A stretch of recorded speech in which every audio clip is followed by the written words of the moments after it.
I want some of the pages in my WordPress site to have a different look, and I'm kind of taking steps in that direction. The first step in a previous video was I made some changes to the CSS file, and I saved that. So I have my original style.css, which is governing most of the pages, and now I have a style sheet named stylesheetnew.css, which I'll begin to incorporate into the mix for the new pages that I want to use.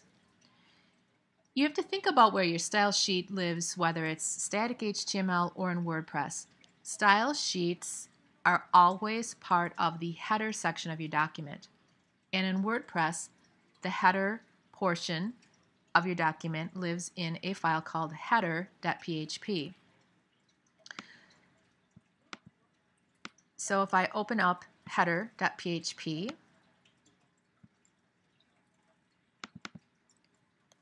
get over into the code view.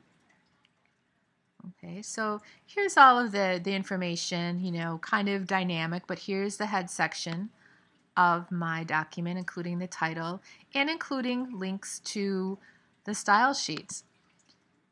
Right now I have on line 34, and this may be different for you, but you will have to find this line, and I'll show you where you can find it specifically in just a second. But this is the link to the style sheet, and this PHP is just referencing kind of that default style.css.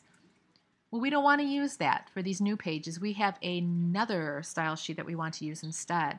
So we have to replace this line of code with a line of code asking for our new style sheet. So on Blackboard, we kind of have this step-by-step instruction for how to get a new look for pages.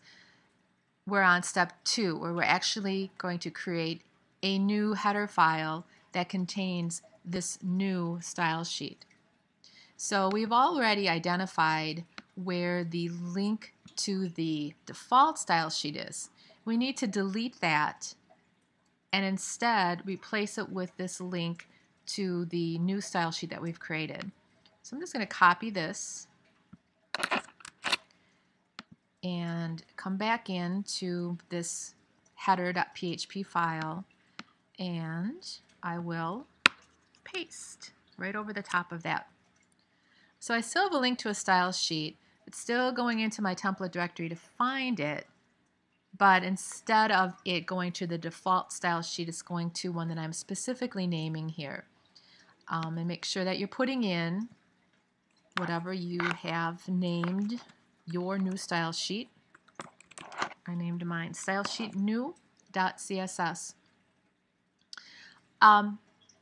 This header.php, we need to make sure then that we're saving this as a new name.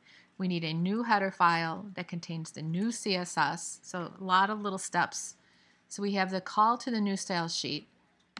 Let's save this whole header.php, and I'm going to call it header new. Okay, so we still have our existing header that will work for most of the pages, but then this header new will work for the pages where we want to use our new style sheet. Now, if you're following these instructions, I may have gone in a different order. I think in the instructions I start with opening the header and saving it and giving it a new name right away, and that's probably best practice so you don't accidentally save over the top of header once you get your new style sheet. But that's it. You have a new header file with the new style sheet, and we're ready to move on to the next step.